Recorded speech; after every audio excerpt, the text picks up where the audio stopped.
हाड़ी रानी सलुम्बर के राजा राव रतन सिंह चुंडावत की पत्नी थी। इतिहास के सुनहरे अक्षरों में हाड़ी रानी की वीरगाथा दर्ज है। इन्होंने अपने पति को विजय की ओर प्रेरित करने के लिए एक ऐसा बलिदान दिया जिसे करना तो दूर, सोचना भी शायद मुमकिन नहीं। आज हम बात करेंगे हाड़ी रानी की, जिन्होंने एक ऐसा बलिदान दिया जिसके बारे में सोचने से ही रोंगटे खड़े हो जाते हैं। अगर आप हमारी वीडियो पहली बार देख रहे हैं तो हमारे चैनल को लाइक करें, सब्सक्राइब करें और साथ ही दिए गए बेल आइकन को जरूर दबाएं ताकि हमारे हर वीडियो का नोटिफिकेशन आप तक पहुंचता रहे। तो चलिए जानते हैं हाड़ी रानी की उस वीरतापूर्ण किस्से के बारे में। हाड़ी रानी बूंदी के हाड़ा शासक की बेटी थी, जिनकी शादी उदयपुर के सलुम्बर के सरदार राव रतन सिंह चुड़ावत से हुई थी। बाद में उन्हें इतिहास में हाड़ी रानी के नाम से जाना गया। हाड़ी रानी एक ऐसी वीरांगना थी जिन्होंने अपने अस्तित्व की रक्षा के लिए अपने पति को उसका फर्ज याद दिलाने के लिए अपना सिर ही काट कर पेश कर दिया, ताकि वह अपनी नई नवेली दुल्हन के मोहपाश में बंधा अपने राष्ट्र धर्म से विमुख न हो। यह उस समय की बात है जब मेवाड़ पर महाराणा राज सिंह 1652 से 1680 का शासन था। इनके सामंत सलुम्बर के राव चुंडावत रतन सिंह थे, जिनसे हाल ही में हाड़ा राजपूत सरदार की बेटी से शादी हुई थी। कथा के अनुसार हाड़ी रानी के विवाह को अभी केवल 7 ही दिन हुए थे। हाथों की मेहंदी भी अभी छूटी नहीं थी।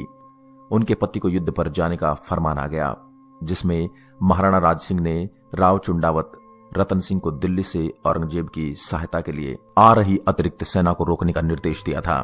चुंडावत रतन सिंह के लिए यह संदेश उनका मित्र शार्दुल सिंह लेकर आया था। पत्र पढ़कर हाड़ी सरदार का मन व्यथित हो गया। अभी उनके विवाह को 7 ही दिन हुए थे और पत्नी से बिछड़ने की घड़ी आ गई थी। कौन जानता था कि युद्ध में क्या होगा। एक राजपूत रणभूमि में अपने शीश का मोह त्याग कर उतरता है और जरूरत पड़ने पर सिर काटने से भी पीछे नहीं हटता। औरंगजेब की सेना तेजी से आगे बढ़ रही थी, इसलिए उन्होंने अपनी सेना को युद्ध की तैयारी का आदेश दे दिया।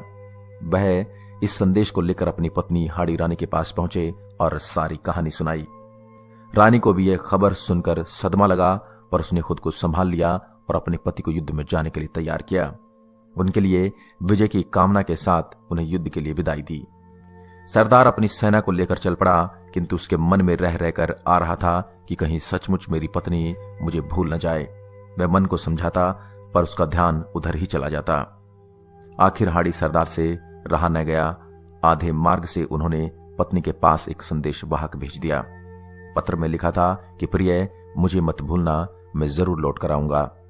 मुझे तुम्हारी बहुत याद आ रही है। अगर संभव हो तो अपनी कोई प्रिय निशानी मुझे भेज देना।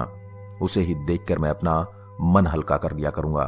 पत्र पढ़कर हाड़ी रानी सोच में पड़ गई। अगर उनका पति इसी तरह मोह से घिरा रहा तो शत्रुओं से कैसे लड़ेंगे। अचानक उनके मन में एक विचार आया। उन्होंने संदेशवाहक को अपना एक पत्र देते हुए कहा, मैं तुम्हें अपनी अंतिम निशानी दे रही हूं। इसे थाल में सजाकर सुंदर वस्त्र से ढककर मेरे वीर पति के पास पहुंचा देना, किंतु याद रखना कि उनके सिवा इसे कोई और न देखे।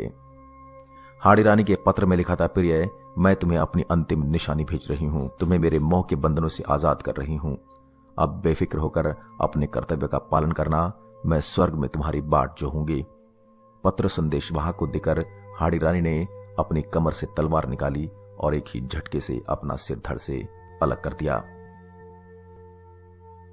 संदेशवाहक की आंखों से आंसू निकल पड़े।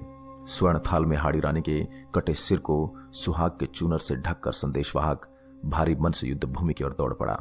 उसको देखकर हाड़ा सरदार ने पूछा, क्या तुम रानी की निशानी ले आए? संदेशवाहक ने कांपते हाथों से थाल उसकी ओर बढ़ा दिया। हाड़ी सरदार की आंखें फटी की फटी रह गई और वह उन फटी आंखों से अपनी पत्नी का सिर देखता रह गया। उसके मोह ने उससे उसकी सबसे प्यारी चीज छीन ली थी। अब उसके पास जीने का कोई औचित्य नहीं था। उसके मन ही मन कहा, प्रिय, मैं भी तुमसे मिलने आ रहा हूं। हाड़ा सरदार के मोह के सारे बंधन टूट चुके थे। वह शत्रु पर टूट पड़ा। इतना अप्रतिम शौर्य दिखाया कि उसके मिसाल मिलना बड़ा कठिन है। जीवन की आखिरी सांस तक वह लड़ता रहा।